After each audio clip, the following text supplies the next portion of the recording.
Hello. Hello. How you doing?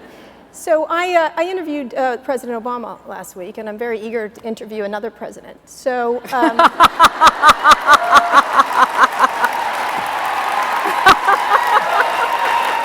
good. So I want to ask the big question. Okay. iPhone or Android? iPhone. Okay, in full disclosure. BlackBerry. And a BlackBerry. And I think the president told you the same thing. Yeah. Except I think he really loves his.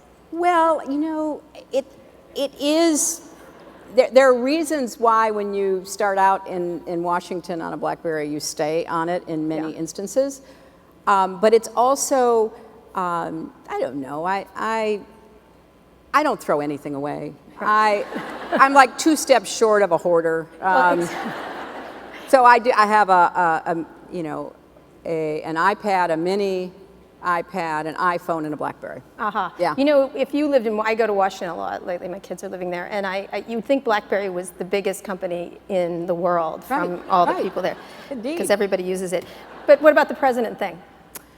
Look, if you don't tell anybody, I am obviously talking to a lot of people, thinking through, because here's my view on this, Kara. I just think that we have so many big issues that we have to deal with that unless we really can come together and have a national conversation about those issues, we're not going to make the progress we make. And there are a lot of things that I would love to see our country do. I'd like to bring people from right, left, red, blue, get them into a nice, warm, purple space where everybody is talking and where we're actually trying to solve problems. And you know, that would be my objective if I decide to do this. Why wait announcing? This is all these women here in Silicon Valley, which is an anomaly.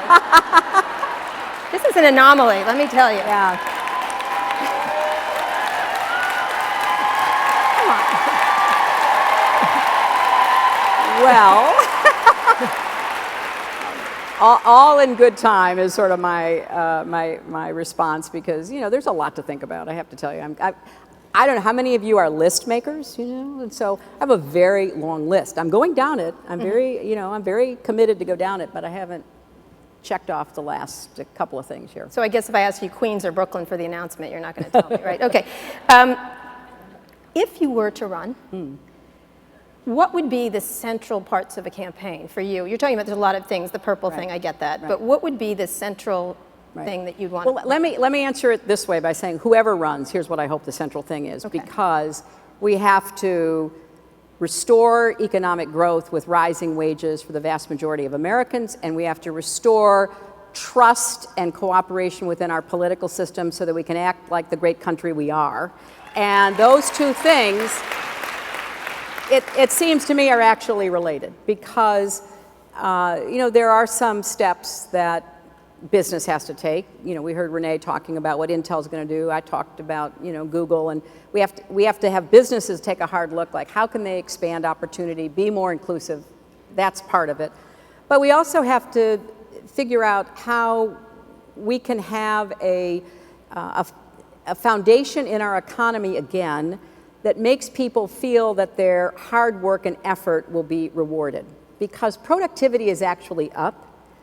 People are working longer hours than many had to work in the past, but there's just no increase in their wages that demonstrates they're respected, appreciated. What could a supposed president do to fix that? Well, I think that, you know. Actually, I'm going to call you the alleged president.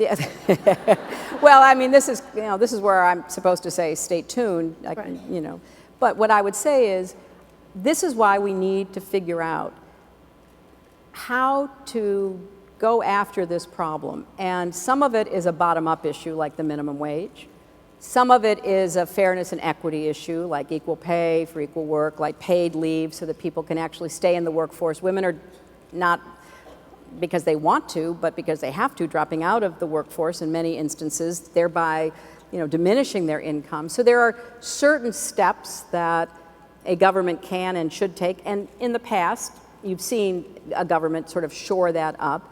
And then there are ways that we have to recast our thinking. You know, so much about The rise in productivity without the rise in wages has to do with decisions that businesses are making. And a lot of businesses say to me, look, we are under tremendous pressure, quarterly pressure. We have to meet certain targets, and we just don't have the leeway. And my response is, well, then we need to create that leeway. How do we look at what's happening in corporate governance, in how the incentives work within the corporate world today, and figure if there isn't some way we can help the good guys so that they can actually do more for their employees. And I know I'm looking at a lot of different approaches. Can you actually create jobs? Because a lot, you referenced it, and many Silicon Valley people reference it, is that there are going to be fewer jobs, and that things become automated. Well, let me give you two quick examples. One, look at the enormous numbers of jobs that technology created starting in the 90s, right? I mean, it was a huge explosion, not just in tech companies, but across the board. And now we've got to figure out, are we hitting a ceiling because with increased innovation, automation, we're not able to create more jobs, or is there more that we can do in order to promote job creation? But it's not just job creation, it has to be with a rising wage, an opportunity ladder. Energy is a huge opportunity. Energy efficiency jobs are woefully underrepresented in the economy. Now, there are things that both utility companies and governments at local, state, federal level could do to encourage more jobs that would move us toward more renewable energy. We've done a bit of it, but we haven't done near enough of it. And so there is an area where it's sitting right there, and we're not doing everything we could. We don't have a level playing field. We still highly subsidize non-renewable, non-clean energy. We should have a much more open, competitive field so that energy efficiency, solar, geothermal, wind, all of that is on a stronger foundation, and we will create more jobs. All right, let's talk about the, why do you think we need a woman president? Just curious. Besides, she'd be better. Again, speaking hypothetically. Yeah. Well, you know. We can say President Warren if you want, but Elizabeth Warren. But yeah, you know, I think whoever it is or should be, we need to make sure that all the talent in our country is represented. But would there be a different president being a woman? Do you think that's? Well, I can only speak both for myself and for my experience, but having been in the Senate and having seen the difference that women in the Senate made, the most famous example, and it's literally hard to believe right now, but in the 70s and 80s, women were not used as subjects in clinical trials by the National Institutes of Health. And in fact, big trials on breast cancer did not include women patients. And I know, it's so sad, right?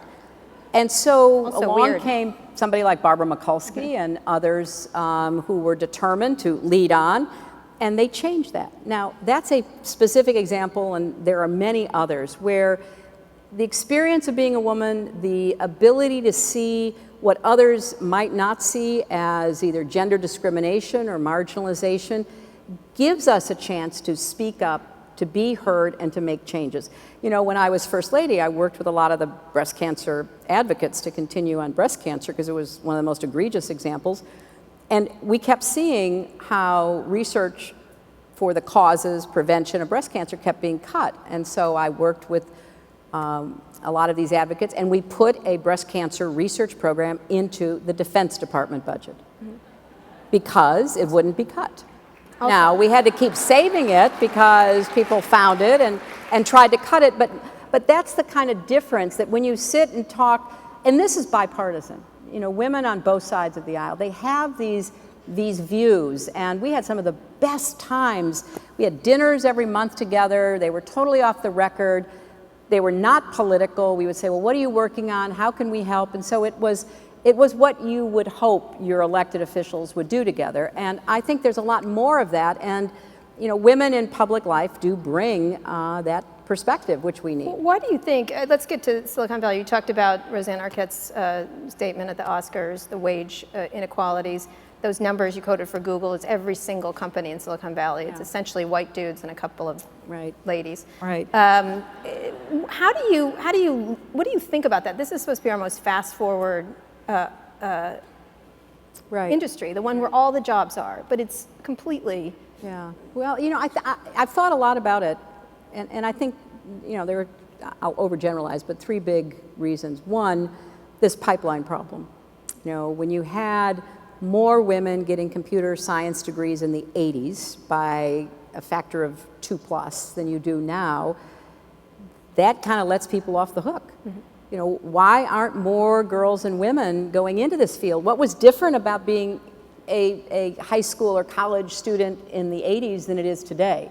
And I think we need to unpack that. And we have to do more to create opportunities for girls to have access to computer science, programming, coding experiences to kind of light those interests in them. And then secondly, I do think you have to recognize that, in technology, which has just exploded over the last 20 years, it's been a very almost Wild West environment. And I think a lot of women find that distasteful, unappealing to be in a situation sort of resembling a locker room in some ways, where you just feel like it's hard to get your voice in. It's hard to be heard. It's like that classic tale where you say something in a meeting and nobody pays attention, and then 20 minutes later a man says it and everybody thinks he's a genius. And I've had that experience a lot of times. And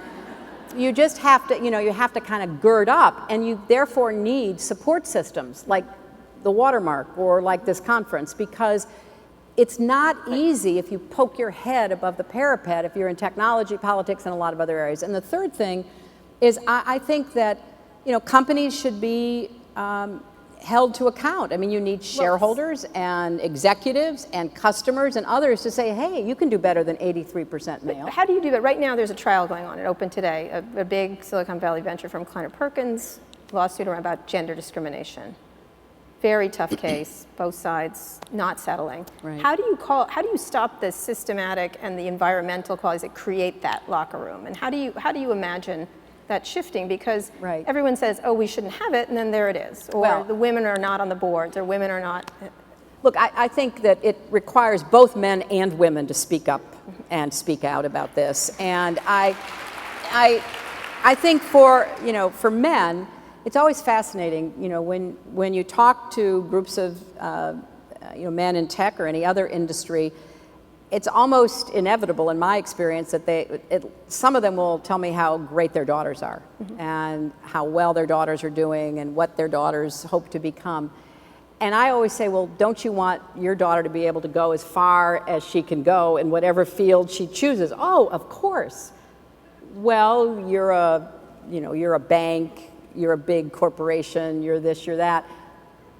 You better pay attention to the kind of environments that educated young women are going into, and maybe raise questions about it. So men have to be more sensitive to, more interested in creating this environment. And if you can't get them on the daughter side of the argument, try to get them on the fact that we now are amassing evidence that corporations with women on boards actually do better. They have a higher ROI. They are consistently, more successful. And so we have some both personal and some statistical data to back it up. But then I think for women, that's why I ended by talking about how we have to support each other more. And this is a constant challenge, and we need to be willing to stand up for other women, to raise questions about how other women are being treated. I remember all those years ago when I was in this law firm, around 3 o'clock, every secretary, every administrative assistant, every woman paralegal would be on the phone trying to make sure their kid got home safely, because the kids were coming home. They were what we called them then latchkey kids, and they wanted to make sure their kids were safe. And they were whispering in the phone because you're not supposed to make personal phone calls at business. And I finally went to the partner and said, this is absurd. You should have a window of opportunity. These women work so hard. They're great, members of our team. So you need to pick up on what's happening, and not just among your peers, but women who may not have the power and position you do. And then finally develop a thick skin. I mean, my favorite predecessor, Eleanor Roosevelt, said that women in the public arena have to grow skin as thick as the hide of a rhinoceros. And you have to be prepared, try to think ahead of the smart thing you'll say if somebody makes an offensive comment to you, instead of what we all do, which is you sit there shocked, and then in bed at night you think, oh, I wish I'd said this. Sort of have a stock of those that you kind of carry around with you and throw out and, kind of say, oh, take that. You're pretty good at that, actually. Well, I've had a lot of practice. Really. But would you put this idea of childcare at the center of an administration, that a real center and not a sort of sideway? No, look, I think. Did you do enough in the last campaign to bring it to the center? Many say you didn't. Well, I've heard that, and I certainly am trying to learn from what I did right and what I didn't in thinking through, doing this again. I think that the family issues, sort of putting families first, creating more supportive work environments, so that if you do that, what people find, is that women who get treated well are such loyal employees. They will stay with the company. They will work double time. They will do everything they can to make the enterprise that supported them successful. So this is not a nice thing to do. This is a win-win. So I think that childcare, these family issues, are now bubbling to the top of the list on people's minds. Okay. So let's talk a little bit about some of the issues around the tech sector. We talked backstage. Net neutrality, they're going to vote on it Thursday. The president's been rather aggressive about making a utility. Do you think it should be a utility? Well, here's what I think. I think that for the FCC to do what they want to do, to try to regulate it like a phone, create net neutrality as the norm, they have to have a hook to hang it on, and so they're hanging it on Title II. Do you like that hook? Well, it's the only hook they've got. I don't know but what hook would you like? Because your husband's administration and the Bush administration before were much hands-off in that regard. Well, you see how things develop. It wasn't really a threat until relatively recently. I think I gave my first statement about net neutrality about 8 or 9 years ago, and we know how important it is because of concentration and the industry and the like. But I think that if there were another hook, it would come out of a modern 21st century Telecom Technology Act, and we don't have that, and we're not likely to get it. Should this vote happen that way? Oh yeah, absolutely. No, would you vote for that? Yes, I would. Right. Yes, I would. That act, but what about the one the FCC is about to? I would vote for net neutrality because, as I understand it, it's Title II with a lot of changes within it in order to avoid the worst of the utility regulation. So it's a foot in the door. It's a value statement. I think the president is right to be up front and out front on that, but it's not the end of the discussion. We need to do more about how the spectrum is allocated. We need to do more about how we incentivize more competition in broadband. We need to figure out how to treat connectivity as a infrastructure development. There's a lot of other aspects, so it's not just net neutrality standing alone, end of debate, and that should be part of a really smart legislative endeavor, but I don't think people believe that can happen in the short term. Okay. What about encryption? Right now, Apple and Google are fighting the government. Right. Do you have a side in this? The president was sort of, I was for it until I was against it kind of thing. Where do you feel on encryption? Do you feel these companies should be able to encrypt these phones? Well, I think that you have a classic hard choice. I wrote a book called Hard Choices, and it's not a dodge or a feint, because I think that what we're missing is people are kind of in their corners arguing about liberty versus security, instead of saying, look, we all want to have privacy for the end user. That's what the companies are responding to. They're trying to be able to tell their customers, we're going to protect your data.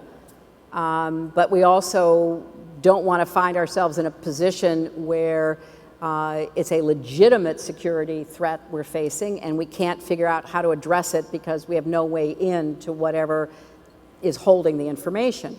And we also are not operating in a vacuum. We know that other countries are taking their own steps to monitor the internet, control the internet, which we're not. But what we've got to figure out is how you get the right balance. So encryption is a part of protecting people's legitimate right to privacy. How would you address Google and Apple if you were the president?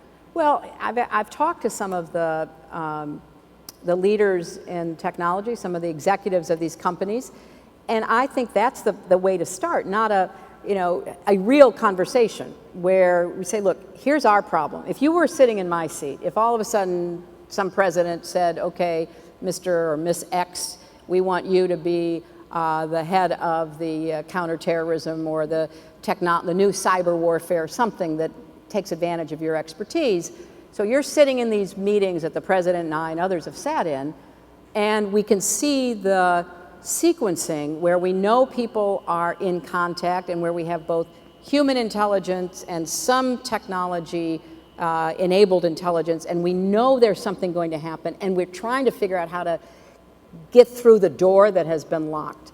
So I think the conversation, rather than, you don't understand privacy and you don't understand security, ought to be, okay, let's figure out how we're going to do this. So I don't have the answer. I would be the first to say I don't have the answer. I think there are really strong, legitimate arguments on both sides, and what I would like to see is more of the kind of brainstorming that I've had the good fortune to do. Another issue of contention was the NSA. Would you throttle back the NSA in the ways that President Obama had promised and then hasn't come to pass? Well, I think the NSA needs to be more transparent about what it is doing, sharing with the American people, which it wasn't. And I think a lot of the reaction about the NSA, what people felt betrayed. They felt like, wait, you didn't tell us you were doing this, and all of a sudden now, we're reading about it on the front page, and we're getting hammered by our customers and by, other countries that I would say very hypocritically are going after our companies because,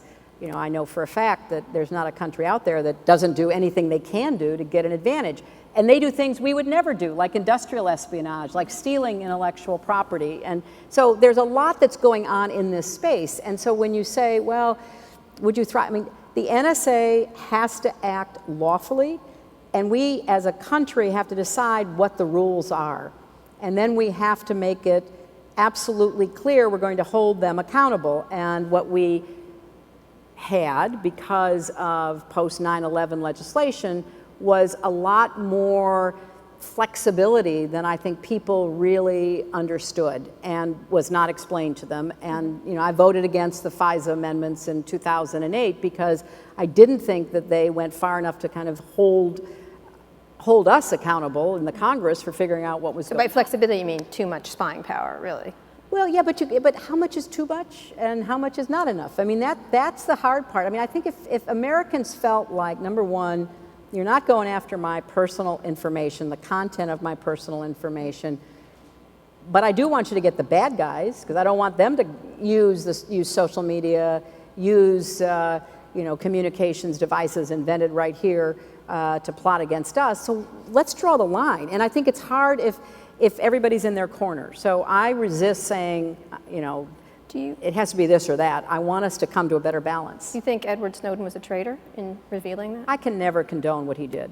And I think he stole millions of documents. And the great irony is the vast majority of those documents had nothing to do with American civil liberties, privacy, or anything affecting us here at home. They were about information we had vis-a-vis China, Russia, Iran, others. And then he fled to China, then he ends up in Russia. So, the president had given a speech before Snowden's disclosures laying out some of these issues that we needed to address. So people were beginning to take a deep breath after a decade of 9/11 reaction. And the president was sort of leading that, and then along comes Snowden and puts forth information into the public domain that people are entitled to know, but I think it's fair to say a lot of it was nothing to do but the subject we're talking about, but very damaging to our national security vis-a-vis countries that do their very best to gather information about us. All right, couple more topics. ISIS, disturbing videos. They're using social media creating terror there. Yeah. Has the administration done enough to tackle the problem, and what would you do more to deal with them? Well, you know, again, how much time do we have? I think not enough. As much as you want. Yeah, look. You can sit here all Okay, day. then let me start with this. ISIS is the manifestation of a movement that is incredibly fueled by an obsession to control territory, to reestablish, as they say, a caliphate that would be governed by people with a very retrograde view of everything about women, everything I care about, everything about due process or rights or anything. We know that. So why did they get a foothold? Well, first of all, they are the successor to what was called Al-Qaeda in Iraq. Al-Qaeda in Iraq was a Al-Qaeda affiliate that was based in the Sunni regions within Iraq and was fighting the Shiite forces in Iraq during the American involvement in Iraq. They were so brutal at that time that it provided the opportunity for a lot of the Sunni tribal sheikhs and community leaders to band against them, to come together to try to drive them out of Anbar province and out of the Sunni-dominated regions. And they were successful in doing so because they finally decided that the enemy of my enemy is my friend didn't work, because these people were so brutal, so beyond the pale. So they effectively squashed them, and then the United States turned over Iraq to the elected leadership of then Prime Minister Maliki, and he proceeded to alienate all of the Sunni leaders and citizenry, purge the army of Sunni officers, generally behaved in a sectarian, exclusive, oppressive way. And so these shoots that had been suppressed began to pop through the surface. Meanwhile, next door in Syria, you have all kinds of extremist groups taking advantage of the vacuum there, and one of them morphed into ISIS and was able to recruit former officers in the Saddam Hussein army, as well as foreign fighters, as well as very hardened combat experienced jihadists, and were able to gather up a lot of resources by breaking into banks and stealing everything in them, by stealing oil and selling it on the black market, et cetera. And they did something that up until now no other extremist group has done as effectively, and that is use social media. So all of a sudden it wasn't just like, oh my gosh, those people are killing each other over there again. It was, oh my gosh, they're threatening us. They are recruiting kids from United States, Canada, Europe, elsewhere. They are threatening to expand their territorial grasp. They are really a metastasizing danger. So therefore, we have to work with our partners in the region to try to diminish and eventually eradicate the threat, because it does affect us. But how? How do you think enough is being done? Well, I think that it's it's a very hard challenge, because you can't very well put American or Western troops in to fight this organism. You have to use not only Air Force, but also Army soldiers from the region, and particularly from Iraq. And so what Americans are doing now is helping to retrain the Iraqi army after it was really decimated by Maliki, trying to get leadership back in within the Sunni regions, trying to integrate them so the Sunnis feel they have a stake in the future, supporting the Kurds, because the Kurdish Peshmerga are right now certainly the best fighting force. It's like 3, 4, 5-dimensional chess. So yes, I think a lot of the right moves are being made, but this is a really complicated and long-term problem, because remember, we've got Al-Qaeda in Yemen, we've got Boko Haram in North Africa, we've got terrorist groups from the Sinai through Libya and south into Mali this is a long-term struggle. So Are you sure you want to be president there? yeah. Well, you know, every time has its own problems. So Yeah, that's these true. happen to be So some of ours. two more very quick questions. If you could wave a wand to change anything about this country, what would it be? One thing. Oh, that's so hard. And not another season of Downton Abbey or something like that. Well, I hope that happens without me waving a magic wand. You know, that we could get back to working together cooperatively again, that we could get out of our, you know,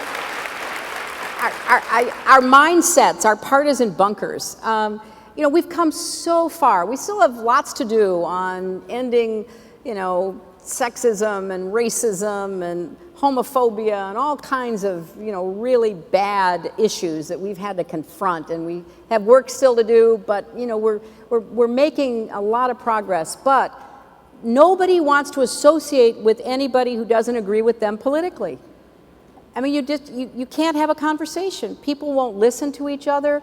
They listen to different media, and those different media tell different stories about the very same thing that you're watching unfold in front of your eyes. You cannot run a great country like that. And this is the greatest country, and we need to start acting like it and working like it again. Do you think you've become less polarizing? Because Yeah, obviously I think I have. I mean, I think that, you know, I was a little bit surprised. I mean, when I was First Lady of Arkansas, I worked on a lot of really controversial issues in education and health. And I worked with people across the aisle, worked with people of different philosophies, because within the Democratic Party in those days, there were lots of very conservative Democrats. And then I go to Washington, and all of a sudden, it's considered just an incredible shock that somebody like me, who's been an advocate, been involved in so many movements for so long, would actually have an opinion about something like health care for everybody or whatever it might be. So I think there was some back and forth there that I had to understand better, and I've certainly tried to do that when I ran for the Senate. You know, that was something that I stressed. And when I worked in the Senate, I was very much somebody who would work across the aisle, look for opportunities to do that. Because I don't think I have all the right ideas. I don't think my party has all the right ideas. I think there are good ideas in lots of places. But if you don't talk to each other, you don't listen to each other, and in Washington, you don't spend time with each other because you fly in, you vote, and then you fly out to go raise money. And I'll just end with this because I know we're running out of time. I was so proud of my friend, Patty Murray, the senator from Washington, who when the government was shut down a year or so ago, she was the chair of the Budget Committee. And so they shut the government down, and then they reopen it, but they basically say we have to pass a budget. And they turn to Patty and they say, okay, well, you're the chair of the Budget Committee, go work out a budget. So Patty worked with Paul Ryan, the former vice presidential nominee for Mitt Romney, congressman from Wisconsin, and they actually talked to each other. They didn't show up at a big conference table with phalanxes of true believers on each side of them, with, you know, notebooks filled with argumentation. They had breakfast together. They had lunch together. They'd sit and talk about what each of them wanted, knowing that they couldn't agree on giving each other everything, but how could they make enough decisions to reach a consensus? And they did. So it's possible, and it requires relationship building. You know, a lot of people that I have really serious disagreements with, I found ways to work together, and I got to know better. And, you know, that's kind of lost. So this is, as you can tell, one of my pet peeves here. So my last question, I asked this to the president, last question. If you could have a hashtag for the next few years, and you can't do grandmother knows best. You've used that one. That's such a good one. And, but you could do Hillary 2016 if you want, but just offering a suggestion. I love selfies, whatever. What would it be? Your hashtag. Oh my gosh. Lead on. All right, thank you. Thank you. That was great. Thank you. Thank you all.